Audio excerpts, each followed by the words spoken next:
Hello, West Ham Network. Happy Tuesday. I hope you're all well and that you're having a great day, whatever you've been up to so far and whatever you're up to for the rest of the day. I'm here with your daily. So, the topic that we are going to be discussing over the summer, we were linked with a lot of players. In fact, I believe it was well in excess of 100 different players.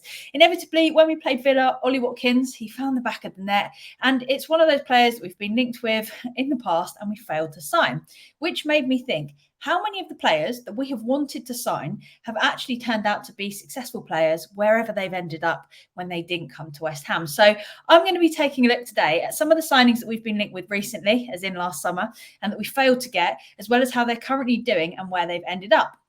Now, obviously, I can't run through them all, as that would literally take hundreds of hours and you would be bored stiff. But here are 15 players that West Ham missed out on. And you might be surprised to see that while some of them are absolutely smashing it and doing really well wherever they went to, others have dropped off the face of the earth, and we've actually had a few lucky escapes. Some of them that I'd actually forgotten that I wanted to come to West Ham. So without further ado, let's jump straight into them. The first player we're going to be talking about, someone you've probably seen a fair amount of recently, is Jeremy Doku. He's hitting the headlines for his performances at City. His speed and agility made him a player that a lot of us were very excited about. But as soon as City came knocking, unfortunately, it was all over for us. Now, he has scored twice and assisted 5 goals in 8 Premier League games, as well as scoring 1 and assisting 1 in the Champions League. So he could have been great for us. And the attributes that we thought we liked about him are what he's done really well at City. So it realistically is very difficult to get a player that City want unless you want to pay well over the odds and somehow get very lucky. So he is one that we definitely did miss out on. Wahi, so 20-year-old El Wahi, we were linked with him in summer as well, with competition from the likes of Chelsea. However, he ended up going to RC Lens, and as a forward, he's actually struggled a fair bit this season. He scored 1 and assisted 1 in 9 league games, as well as collecting 4 yellow cards. His Champions League form has been better. He scored 2 and assisted 1 in 3 games. However, he doesn't seem to have found any consistency yet. Another player that we've spoken about before, and we'll speak about him again, En-Nesyri. So he was a long-term target of ours that has never worked out. And he could have been a replacement for Antonio. A lot of these are obviously strikers because we've known that with the striker situation, we've needed to strengthen that position and we find ourselves still in that position. So it's interesting to see how some of the strikers that we wanted to come, whether they would have been potentially successful with us. But En-Nesyri, in summer, he had scored 55 goals in 157 games for Sevilla. This season, he has scored 4 goals in 10 La Liga games. That's not too bad either. Up next, a lot of fans were gutted when we failed to sign Harvey Barnes, myself included, because I felt like he was exactly what we needed at the time and that he'd give us a lot of options in attack and was just physical and basically offered everything that I thought we needed from someone in that position. I still think he would have been a great addition to the side, but he obviously went to Newcastle instead of us. Now, we may have actually had a lucky escape because despite a strong first game of the season where he got 1 goal and 1 assist and it looked incredible for him, he then did nothing for the next 5 games and went on to pick up a foot injury, which means he is still out of action today. So while he didn't break anything or need any operation from this foot injury, he's not actually expected to return until the new year. So that's not great for him. And having played only 185 minutes in total since the end of May, it's likely that he's got quite a long road to recovery ahead of him to be able to get back into form. And knowing West Ham, we're great at getting someone that's injured, so it looks like we might have actually avoided that one there.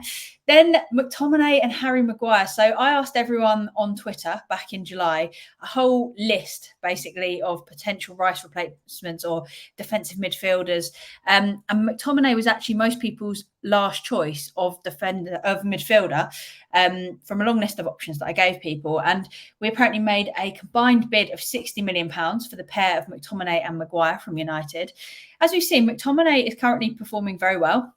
He has scored 3 goals in 8 Premier League games, which I don't think anyone really saw coming. A lot of people were wondering why we're even interested in him when he was linked with us. And that's obviously impressive given the position that he plays. And Harry Maguire, he's assisted 1 from centre-back in 6 Premier League games. Don't know what else to say about Harry Maguire. João Paulinho was another one of the potential Rice replacements that quite a lot of West Ham fans were keen to see at the club. Again, when I asked people sort of rank this hierarchy of potential midfielders that we could bring in, Paulinho Rafinha was one of the ones that most people thought was right up there with our options. So he signed from Sporting Lisbon to Fulham for 20 million. However, Fulham then said that they wanted about £90 million for him. So they apparently used Bryce's price tag as a benchmark. And he's played close to 90 minutes every game that he's been available for, scoring 2 goals in 9 games. Again, it's not a bad stat for a defensive midfielder, but he's also probably not worth an asking price of £90 million. Calvin Phillips, so he's one that's had a lot of talk around him, especially with him being featured in the England squad. So he was one that we couldn't convince and rejected a move to us. He has barely been given any game time by City. He's played a total of 89 minutes across 4 league games, and he's had no goal involvement. So Pep's squad rotation seems to have claimed another victim with him. We've seen it before. We'll see it again. People go to City because it's a big club and a big name and something that you can't turn down. But Pep likes to do a lot of squad rotation, which isn't a problem. But if you're then not involved in that squad rotation, you're not even involved in any way, basically. And your career can go from the excitement of getting signed by City to the bins. So the next player that we're going to talk about, 28-year-old Leon Goretzka. He was another potential person that we could bring into our midfield. For Bayern Munich, he has scored 2 and assisted 1 in 9 games. Again, it's not bad. Alex Scott, we were interested in him from Bristol City with a £25 million price tag over his head. He went to Bournemouth but wasn't included in their squad for 8 league games, the first 8 league games of the season. He has since played in 3 games, 1 for the full 90 minutes and the other 2 for around half of the game, struggling to make a difference in what we can only call a struggling Bournemouth side. Dennis Zakaria, he was another player that we looked to bring in.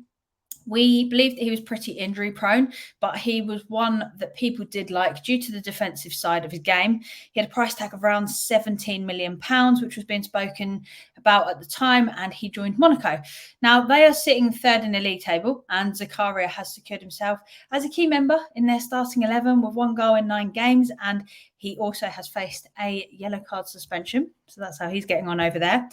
We also proposed a deal worth £30 million to Chelsea for striker Armando Broja, who has scored, in fact, 9 goals in 38 games while he was on loan at Southampton.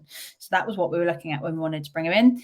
But he has been incredibly injury prone, another one that we might have had a lucky escape with. He tore his cruciate ligament and then he's had further knee problems throughout the season. So he came back for a bit and then has been out since. So as a result, he has played just 121 minutes in 3 league games for Chelsea, scoring 1 against Fulham. So that has been his season so far. Again, like I said, could have been a lucky escape with somebody that had some serious knee problems hiding. Then we made a move on Monaco defensive midfielder Youssouf Fofana. We faced competition from Atletico, Seville, Bayer Leverkusen, but he ended up staying at Monaco. He's racked up 3 assists in 11 league games, having played a total of 965 minutes. So a lot of game time there. We also contacted PSV in summer over a potential deal for midfielder Ibrahim Sangare.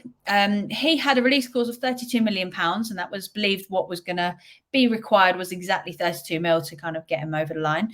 And there was a lot of interest from various Premier League sides, and he ended up going to Nottingham Forest. So he has been playing regularly in the league. He has played in 7 games and managed to collect 4 cards along the way, yellow cards.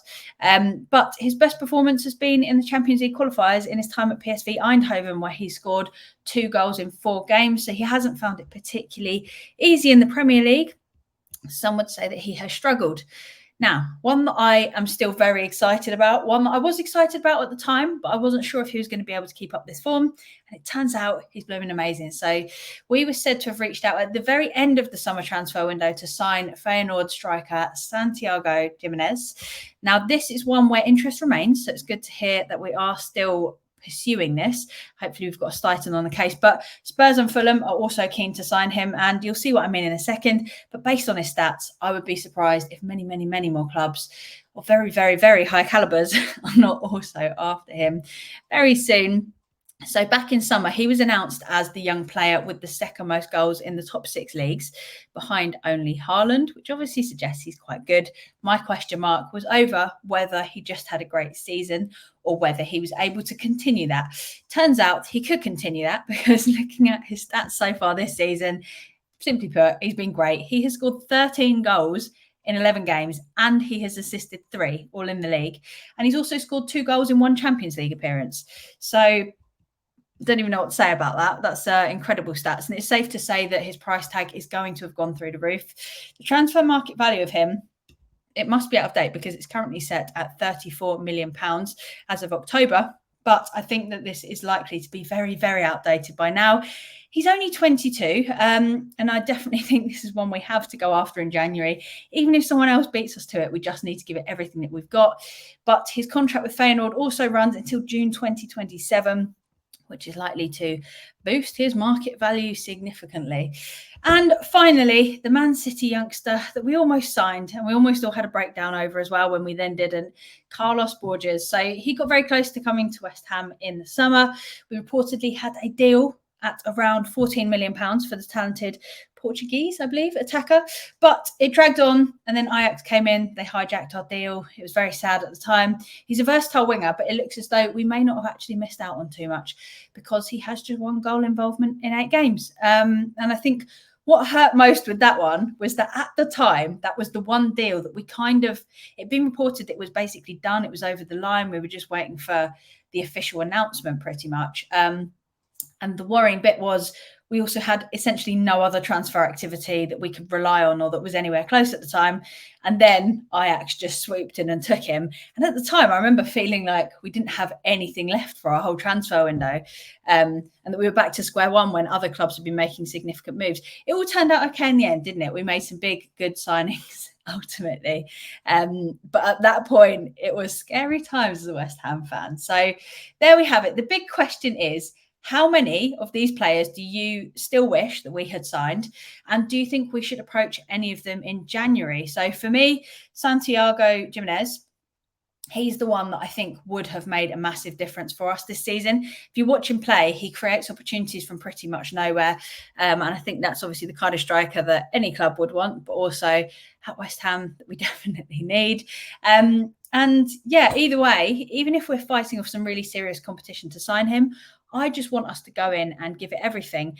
And it seems that with the approach that we now have, with Stuyton sort of saying to people, this is how we envision you playing, this is how we want to play you, this is when we want to play you, I think we can actually probably give reassurances now to players that we bring in that we haven't previously. And we've seen it more with how we're introducing players. I know that many of us have wanted to see players introduced sooner, but I believe it's been in line with what the players' expectations are in terms of how many games before they're sort of playing regularly and where we want to play them and whether they're playing on the right or the left and things like that. So I just want us to give everything to sign Giménez, because I think he would be fantastic at West Ham.